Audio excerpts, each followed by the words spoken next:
जिस तरह से एम्स है, उस लेवल के इंस्टीट्यूट्स क्रिएटिव टेक्नोलॉजी के लिए बनाने के लिए पहला आईआईसीटी बनेगा मुंबई में।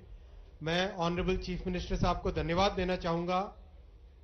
आपने बहुत जल्दी से इतना जैसे बिल्कुल रैपिड स्पीड से लैंड दी और बहुत अच्छी जमीन दी। कैबिनेट में अप्रूवल के बाद में अब पहले आईआईसीटी को स्टैब्लिश करने के लिए 391 crore rupees 391 crore rupees sanction हो गए और अब बहुत जल्दी ऑनरेबल सीएम साहब के साथ मिलके इस पूरे आईआईसीटी के बिल्डिंग प्लान को, किस तरह से वहां पे प्रोफेसर्स होंगे, कैसे मीडिया एंटरटेनमेंट वर्ल्ड के साथ उसका इंटरेक्शन होगा, वो सब चीजें आने वाले दिनों में की जाएगी। ये दो और अनाउंसमेंट आपके साथ करने थे। मैं माननीय मुख्यमंत्री जी से रिक्वेस्ट करूंगा, आपके ओपनिंग रिमार्क्स के बाद में क्वेश्चंस लेंगे। मैं सबसे पहले आदरणीय प्रधानमंत्री जी को और आदरणीय हमारे आईएनबी मिनिस्टर अश्विनी वैष्णव जी को बहुत बहुत धन्यवाद दूंगा कि वेव्स, ये जो दुनिया की सबसे बड़ी समिट होने जा रही है, इसको होस्ट करने के लिए आपने मुंबई को चुना। हम लोग हमेशा ये कहते हैं कि Mumbai is not just financial capital but it is also entertainment capital of India. और एक एंटरटेनमेंट कैपिटल के रूप में हम आज ये कहने के लिए आए हैं कि मुंबई बिल्कुल तैयार है वेव्स को होस्ट करने के लिए। और ये जो दुनिया का सबसे बड़ा प्लेटफॉर्म तैयार हो रहा है, हम तो ये निवेदन भारत सरकार से करने वाले हैं कि ये प्लेटफॉर्म आने वाले दिनों में टेक्नोलॉजी वर्ल्ड के लोगों को, एंटरटेनमेंट के लोगों को हम लोग एक बहुत अच्छा एक्सपीरियंस इस वेव्स के माध्यम से देंगे। इतना ही मैं आज के मौके पर आश्वस्त करना चाहता हूं और विशेष धन्यवाद आदरणीय मोदी जी को और आदरणीय अश्विनी वैष्णव जी को देना चाहता हूं। अभी उन्होंने जो आपके सामने कहा, Indian institute of creative technology एक बहुत ही पाथ ब्रेकिंग इंस्टीट्यूट है। इस इंस्टीट्यूट के लिए उन्होंने मुंबई को चुना, महाराष्ट्र को चुना, इसलिए भी मैं उनका आभार व्यक्त करता हूं। और आप सभी को भी आने वाले मई महीने में वेव्स के लिए निमंत्रित करता हूं। Thank you. एक एक करके सबसे पहले आप बताइए, पूछिए।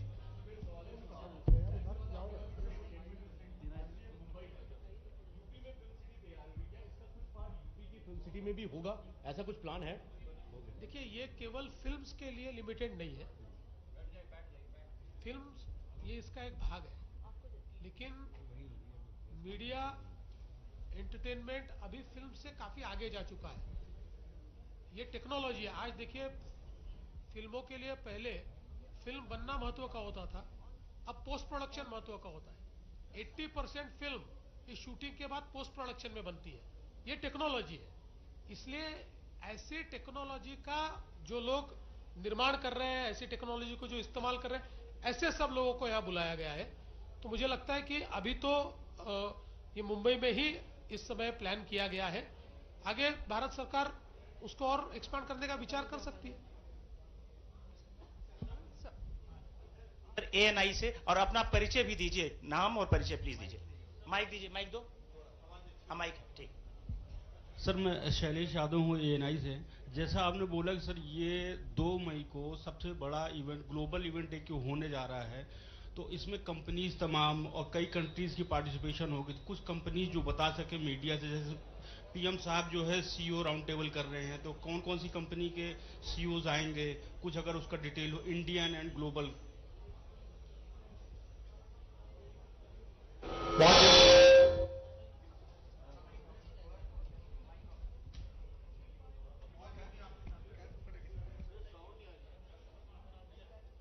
इधर इधर पीछे दूरदर्शन से आप पूछिए।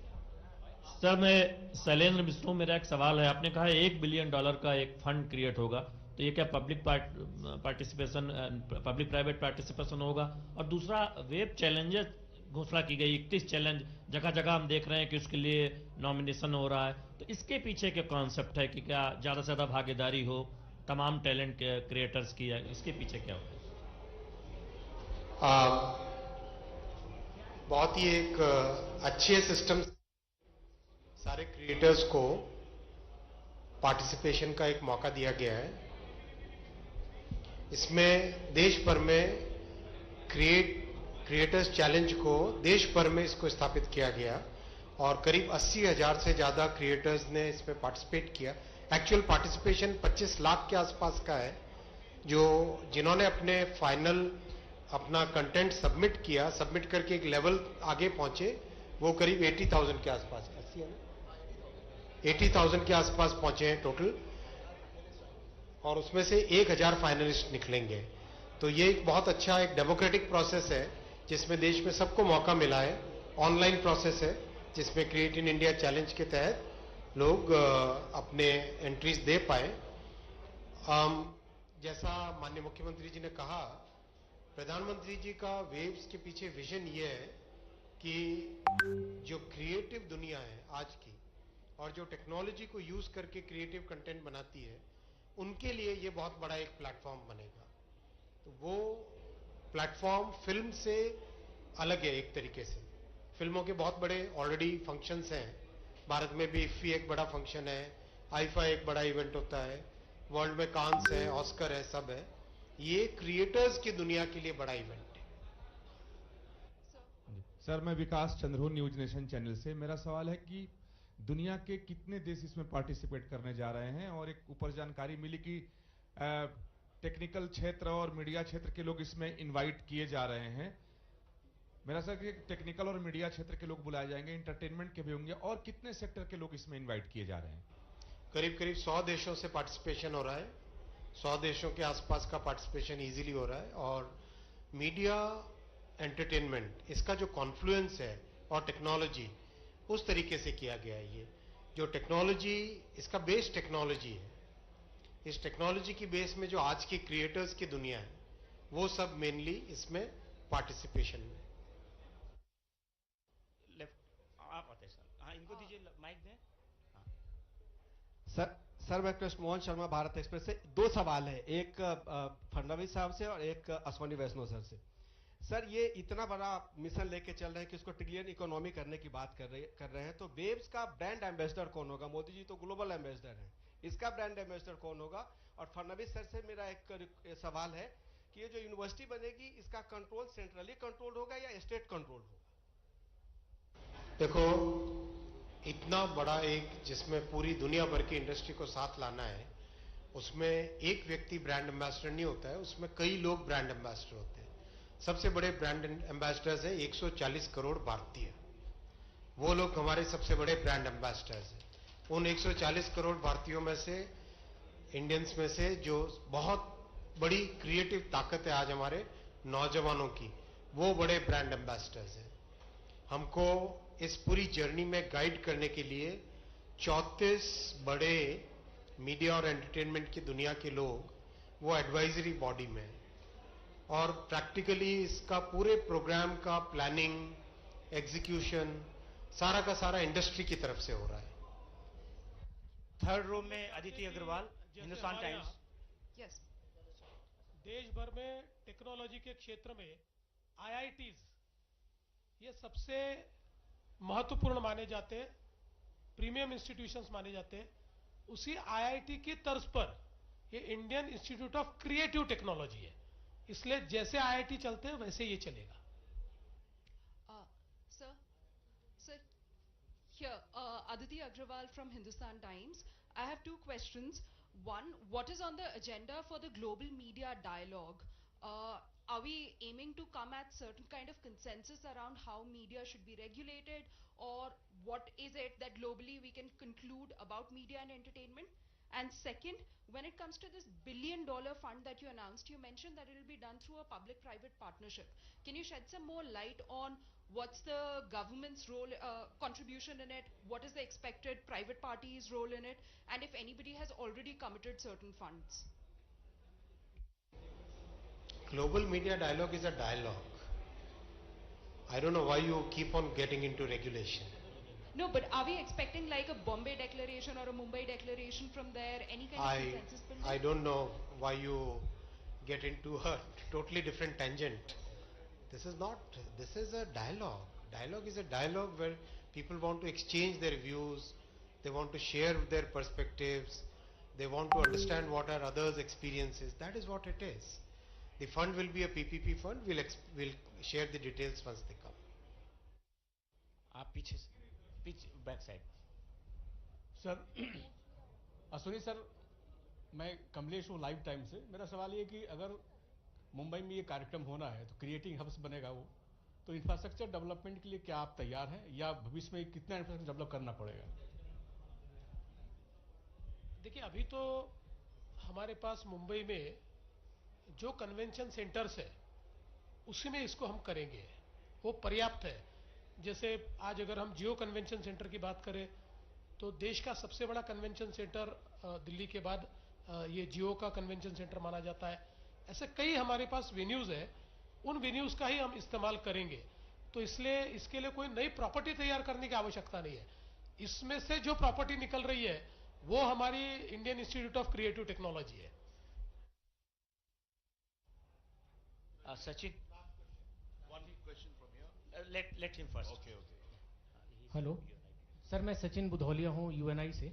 सर मेरा सवाल ये है कि जैसे सभी दुनिया में डिजिटल कंटेंट को लेकर के एक उसके सेंसरशिप को लेकर के कई तरह के सवाल भी उठते हैं, क्या ये बड़े लेवल पर कोई रेगुलेशन का भी कोई फ्रेमवर्क फर्दर उसका बाई प्रोडक्ट बनेगा? दूसरी चीज़ कि जो IICT है इसके लिए क्या कोई आपने जगह चिन्हित कर दी है मुख्यमंत्री जी कि यह कैसे बनेगा? दूसरा, इसका कैसा स्वरूप होगा, थोड़ा अगर इसके बारे में बता सकें। इसकी जगह हम लोगों ने चिन्हित कर ली है और जैसा मैंने कहा कि IIT जैसा है, जैसे IIT बॉम्बे आज देश की सबसे प्रीमियम इंस्टीट्यूट है मुंबई में, IIT बॉम्बे, उसी प्रकार से ये IIT की जगह Indian institute of creative technology होगा।